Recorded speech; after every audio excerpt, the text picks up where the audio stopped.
Business founders live for their idea. They want to know everything about starting and leading a company.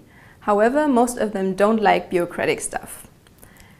But it's so important, so I want to answer the question on how to start a GmbH or a Mini-GmbH, which is called Unternehmergesellschaft in German.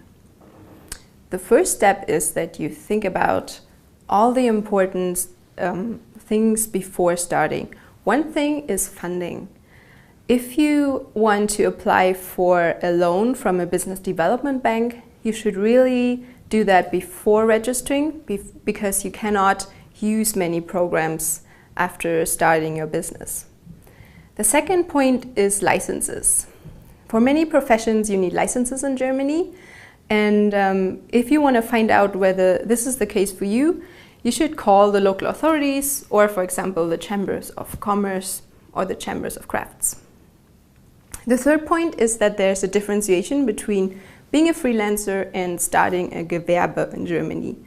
Freelancers are, for example, lawyers, translators, tax consultants, doctors. And I want to talk about starting a Gewerbe today. So if you are a freelancer, please come up to us and ask your questions. Step 2 is then to think about the articles of incorporation. You have to find a lawyer and set up a company contract. This contract includes decision-making, shares, withdrawal of shareholders, and it becomes especially important when you are a team and have some conflicts or when you have to wind up the company eventually. The third step would be to get listed in the commercial register. In many cases, the lawyer and the notary are just one person, and you need the notary to have your contract notarized, and he or she will then guide you through the whole process of getting listed in the commercial register.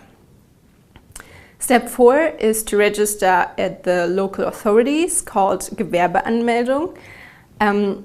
This is actually very uncomplicated, but it depends on the region in Germany where you live. For example, in Berlin, you have to go to the trade office in the borough where your company is located, but it differs between the regions. So you can ask local authorities or, again, the chambers in your region. Step 5 is getting a tax number. You have to get in contact with the local tax office and fill in a form called Fragebogen zur steuerlichen Erfassung. When you've done that and you have your tax number, you have everything you need. You can write invoices and you legally exist. There are just some other points to think about.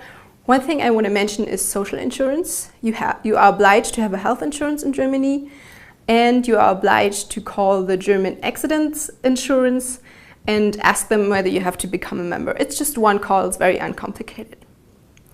Another thing I want to mention is that there are other legal forms you can choose.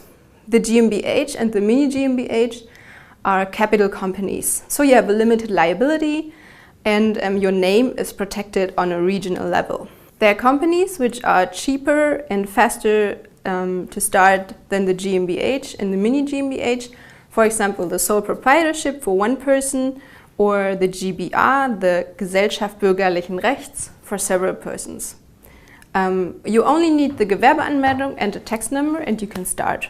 But there's no limited liability. You're fully liable with your private assets. Important factors when you choose a legal form are also taxes and accounting. Taxation and accounting are more complicated if you have a GmbH. So you should really get in contact with a tax consultant if you want to know more about that.